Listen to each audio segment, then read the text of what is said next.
সুপ্রিয় অষ্টম শ্রেণীর শিক্ষার্থীরা আসসালামু আলাইকুম। দেখো গতদিন আমরা 17 নম্বর সৃজনশীল করেছিলাম এই অধ্যায়ে।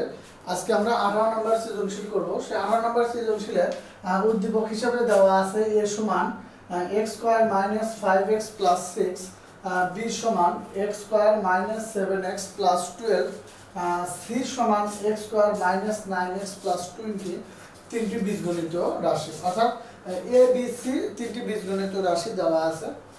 কয় নম্বরে বলা আছে x ডিভাইডেড y এবং x plus y divided y এর বিয়োগফল কত, অর্থাৎ x ডিভাইডেড y এবং x plus y divided y এর বিয়োগফল কত। খ নম্বরে বলা আছে 1 ভাগ b প্লাস 1 ভাগ c কে লঘিষ্ঠ আকারে প্রকাশ করো। গ নম্বরে আছে 1 ভাগ a, 1 ভাগ b, 1 ভাগ c কে সাধারণ হর বিশিষ্ট ভগ্নাংশে প্রকাশ, সাধারণ হর বিশিষ্ট ভগ্নাংশে প্রকাশ। তো চলো আমরা ক নাম্বার থেকে যদি সমাধানটা করি। ক নাম্বারে দেখো, ক নাম্বারে কি বলা আছে যে x divided y, x divided y এবং x plus y divided y, x plus y divided y এর বিয়োগফল। বিয়োগফল যেহেতু নির্ণয় করতে বলছে তাহলে আমরা বিয়োগফলটা লিখে নিলাম যে x ডিভাইডেড y এবং x plus y divided y এর বিয়োগফল। তাহলে আমরা দেখতেই পারি এটা x ডিভাইডেড y, যেহেতু বিয়োগফল বলতে কি বোঝায়, বিয়োগ চিহ্ন দিলাম আর এখানে x প্লাস y ভাগ y। দেখো এটা বিয়োগ এটা, বিয়োগফল যেহেতু চাওয়া হয়েছে। এখন দেখো আমরা ইকুয়াল এখানে লসাগু y আর y এর লসাগু কিন্তু y হয়, y আর y এর লসাগু কত y, তাহলে y টা কেটে গেল, থাকলো কি x, তারপরে কি চিহ্ন আছে মাইনাস, y আর y টা কেটে গেল, তাহলে কি থাকবে x প্লাস y। দেখো x প্লাস y, কিন্তু এখানে কি চিহ্ন আছে মাইনাস আছে, এই মাইনাস থাকার কারণে এই প্লাসটা কি হয়ে যাবে, এই প্লাসটা কিন্তু মাইনাস হয়ে যাবে, সবাই এটা খেয়াল করবে। তাহলে এখানে এর পরবর্তী লাইনে আমরা কি করতে পারি, এই প্লাস x আর মাইনাস x টা কেটে দিতে পারি, প্লাস x আর মাইনাস x টা কেটে দিলাম, তাহলে উপরে কি থাকলো মাইনাস y আর হরে কি থাকলো y। এবার দেখো y আর y টা আমরা কেটে দিতে পারি, তাহলে y আর y কেটে দিলে এখানে কি থাকলো মাইনাস 1। এটাই আমাদের কি, এটাই আমাদের অ্যানসার। দেখো আবারও বলি x ভাগ y এবং x প্লাস y ভাগ y এর বিয়োগফল, তাহলে আমরা বিয়োগ চিহ্ন দিলাম। এবার হরের লসাগু নিয়েছি, হর y আছে, দুইটা y থেকে একটা y আমরা লসাগু নিলাম, তারপর দেখো y কেটে গেল, তাহলে x a minus minus y কেটে গেল, x প্লাস y কিন্তু মাইনাস থাকার কারণে এটা মাইনাস হয়ে গেল, এখানে কেটে দিয়েছি, তাহলে মাইনাস y ভাগ y, তাহলে y কেটে গেছে মাইনাস 1, তাহলে এটাই আমাদের কাঙ্ক্ষিত আনসার। আমরা যদি খ নাম্বারে দেখি যে 1 ভাগ b প্লাস 1 ভাগ c কে লঘিষ্ঠ আকারে প্রকাশ করো, অর্থাৎ b এবং c এর মান যেহেতু আমাদের উদ্দীপকে আছে, তাহলে উদ্দীপক থেকে আমরা এটা লিখে নেব। তাহলে আমরা খ নাম্বার লিখতে পারি, দেওয়া আছে খ নাম্বার লিখতে পারি, দেওয়া আছে যেহেতু b এবং c, কাজে আমরা b এবং c টা লিখব। b সমান কি দেওয়া আছে x square minus 7x plus 12, এটা b দেওয়া আছে। এখন দেখো যেহেতু এটা b দেওয়া আছে, আমরা এখান থেকে c দেওয়া আছে, কি c দেওয়া আছে হলো x square minus 9x plus 20। দেখো আমাদের দুটো মান দেওয়া ছিল, একটা মান হলো b সমান দেওয়া ছিল আর একটা c সমান দেওয়া ছিল। এখন আমাদের b এর মান যেহেতু এটা, c এর মান যেহেতু এটা, কাজে আমরা এখান থেকে অঙ্কটা করে নিতে পারি। তাহলে b সমান x square minus 7x plus 12 equal, দেখো এখন যদি আমরা এখানে মিডল টার্মটা করি তাহলে কি হয়, এখানে x square minus 4x minus 3x, অর্থাৎ দুটির গুণফল হতে হবে 12, তাহলে 4 এবং 3 যদি আমরা গুণ করি তাহলে 3 4 12, এবং 4 এবং 3 যদি যোগ করি তাহলে কত হয় -7, তারপর কত প্লাস 12।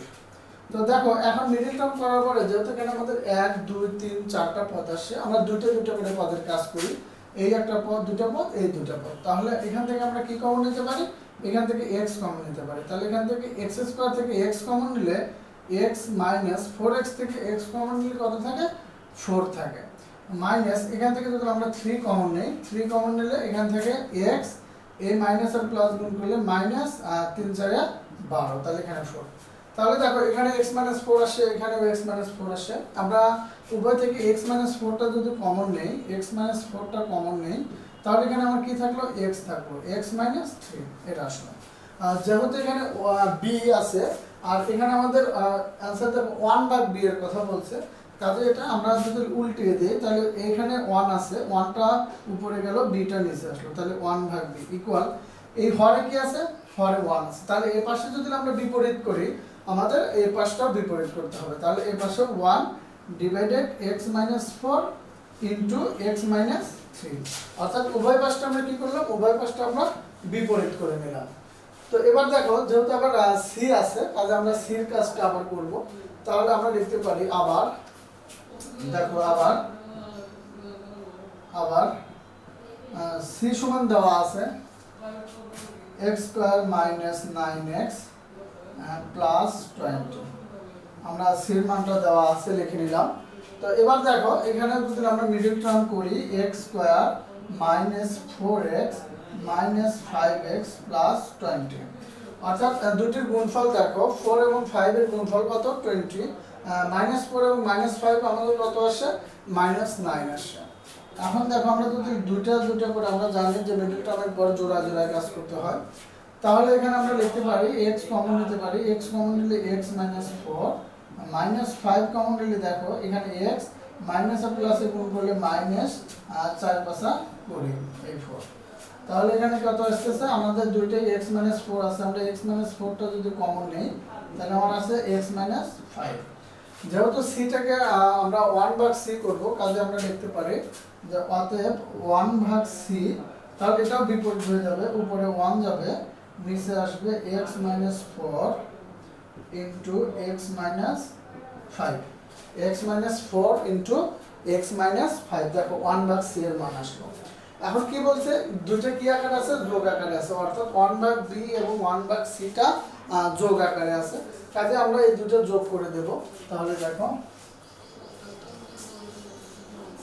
তাহলে আমরা লিখতে পারি অতএব 1 ভাগ b প্লাস 1 ভাগ c সমান 1 ভাগ b কি আছে, 1 ডিভাইডেড x 4 ইনটু x 3, তারপরে যেহেতু কি চিহ্ন প্লাস আছে আমরা প্লাস দিলাম, তাহলে 1 ভাগ c এর মান কত, 1 ভাগ c এর মান হলো x 4 আর কত আছে x 5 আমাদের আসলে। এখন আমরা যদি এখান থেকে দেখো এটাকে আমাদের লঘিষ্ঠ আকারে প্রকাশ করতে বলা আছে, তাহলে আমরা এই দুটোকে কি করব, এখন লসাগু নেব। তো আমরা যদি এখানে লসাগু নিই তাহলে আমার লসাগু কত আসে, দেখো একটু সিরিয়ালে লিখি x 3 x 4 এবং x 5 লসাগু আসলো, অর্থাৎ দুইটা x 4 থেকে একটা, আর এখানে x 3 আছে, x 3 এখানে x 5 আছে, x 5। এখন দেখো এই লসাগুর, এই যে আমাদের লসাগু করলাম, এই লসাগুকে যদি আমরা এই হর দ্বারা ভাগ করি, এখানে কি আছে x 4 আর x 3, তাহলে এখানে x 4 আর x 3 টা কেটে যাবে, তাহলে কত থাকলো x 5। তাহলে এখানে আমরা লিখতে পারি x 5, তারপরে কি চিহ্ন প্লাস, আবার এটাকে দ্বারা যখন আমরা এটাকে ভাগ করব তখন এটা কেটে গেলে কত থাকবে x 3, তাহলে কত থাকলো x 3 ইকুয়াল, দেখো এখানে আমাদের কি আছে x 3 into x 4 into x 5, এটা আমাদের আছে। এখন উপরে আমাদের কি হলো, দেখো x আর x যোগ করলে 2x, আর এখানে কত হয় -5 এবং -3 তে -8 হলো, অর্থাৎ -3 এবং -5 যোগ করলে কত হয়, -8 হয়। এবার দেখো এখানে কত আছে x 3 x 4 x 5। তো এখন দেখো আমি যদি উপর থেকে 2 কমন নিই তাহলে x 2 দ্বারা 8 কে ভাগ করলে কত হয়, 4 হয়। 2 দ্বারা 8 কে ভাগ করলে 4 হয়। তাহলে এখন এইটা আর এটা আমরা কেটে দিতে পারি। তাহলে এবার দেখো কি দ্বারা,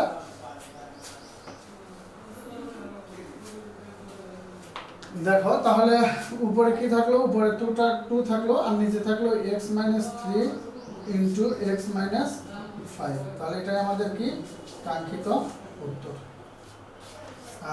সুপ্রিয় শিক্ষার্থীরা, আশা করি তোমরা বুঝেছো। তো গ নাম্বারে দেখো আমাদের কি আছে, 1 ভাগ b 1 ভাগ a 1 ভাগ b 1 ভাগ c কে সাধারণ হর বিশিষ্ট ভগ্নাংশ প্রকাশ, সাধারণ হর বিশিষ্ট ভগ্নাংশ প্রকাশ। দেখো আমরা কিন্তু এই 1 ভাগ b এবং 1 ভাগ c এর মানটা আমরা এটা পেয়েছিলাম, এটা 1 ভাগ b এর মান, এটা 1 ভাগ c এর মান। কাজে আমাদের আর এটা বের করার পুনরায় দরকার নেই, আমরা লিখে নিতে পারি খ হতে পাই। তাহলে দেখো আমরা গ নাম্বার অঙ্কটা শুরু করি। তাহলে আমরা যদি গ নাম্বার অঙ্কটা শুরু করি, আমরা প্রথমে লিখে নেব খ হতে পাই, খ হতে পাই 1 ভাগ b ইকুয়াল 1 ভাগ b সমান কত পেয়েছিলাম 1 divided x minus 3 into x minus 4। আমরা একটু সাজিয়ে লিখলাম।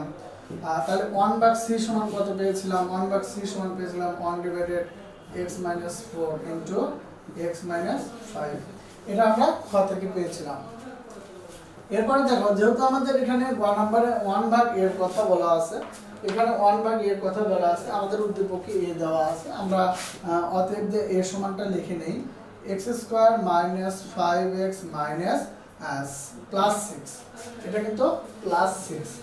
এখন দেখো আমরা যদি এখানে মিডল টার্ম এটাকে করি x square minus 3x minus 2x plus 6, অর্থাৎ -3 এবং -2 যোগ করলে -5, -3 -2 গুণ করলে +6 হয়। এখন দেখো এখান থেকে যদি আমি কমন নেই x -3 টা কমন নিলাম, -2 কমন নেই x প্লাস মাইনাসের মাইনাস 3 দুগুণে 6। এবার দেখো তাহলে x -2 আসলো আর একটা কি আসলো x -3 আসলো।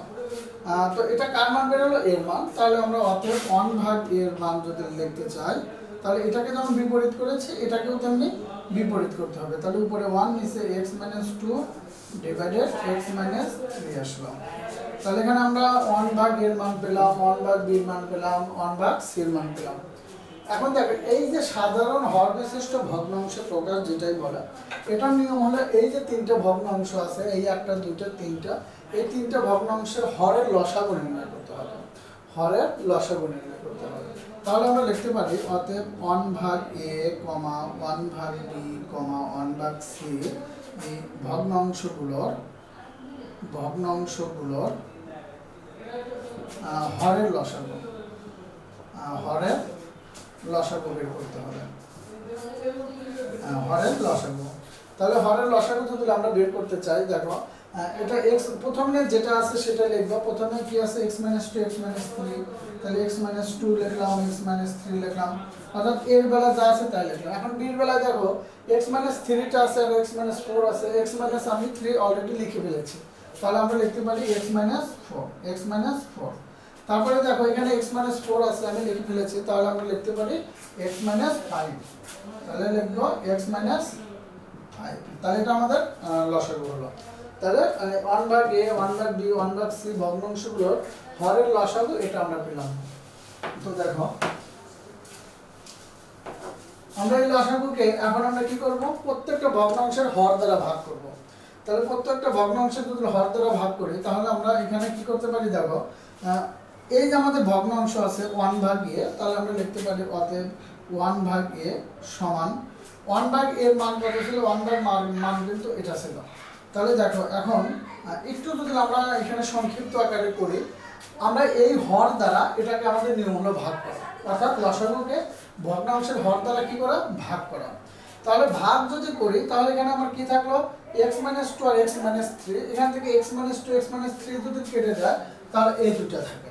তাহলে আমি যদি ওইটা এনে 1 এর সাথে গুণ করি তাহলে আমার কত আসবে x - 4 আর x - 5।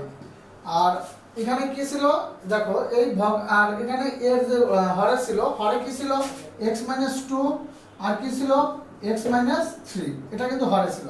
এখন এই অংশের সাথে আমরা যে ভাগফল পেয়েছিলাম x - 4 আর x - 5, এটা আমরা গুণ করে দেব লব এবং হরকে, তাহলে x - 4 x - 5। দেখো আমাদের এটা ছিল, আমরা এটা দ্বারা এটাকে যখন ভাগ করেছিলাম এটা পেলাম, এটা দ্বারা লব এবং হরকে গুণ করলাম। এখন এখানে একটা শর্টকাট নিয়ম হলো তুমি লসাগুতে যা পাবা হরে তাই লিখে দিবা। তাহলে এখানে আমরা যদি 1 ভাগ b করি, দেখো 1 ভাগ b সমান, তাহলে হরে লসাগু যা আছে আমি তাই লিখবো x - 2 x - 3 x - 4 x - 5 লিখলাম।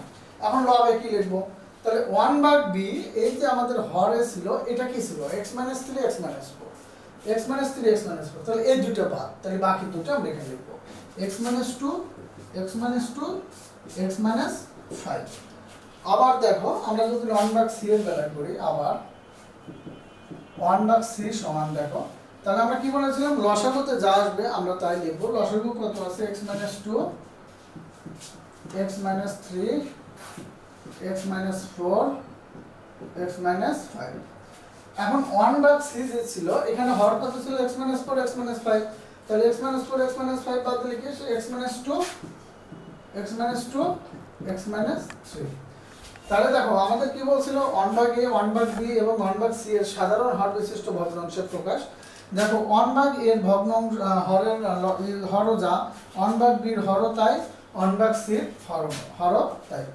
পরিশেষে তোমরা যখন উত্তরটা লিখবা তখন এভাবে লিখবা, অতএব 1 ভাগ a, 1 ভাগ b, 1 ভাগ c এর সাধারণ হর বিশিষ্ট ভগ্নাংশগুলো তারপর কমা দিয়ে এটা লিখবা এবং ওটা লিখবা। আশা করি সবাই বুঝেছো। তারপরে যদি কোনো প্রবলেম থাকে অবশ্যই জানাবো। ধন্যবাদ।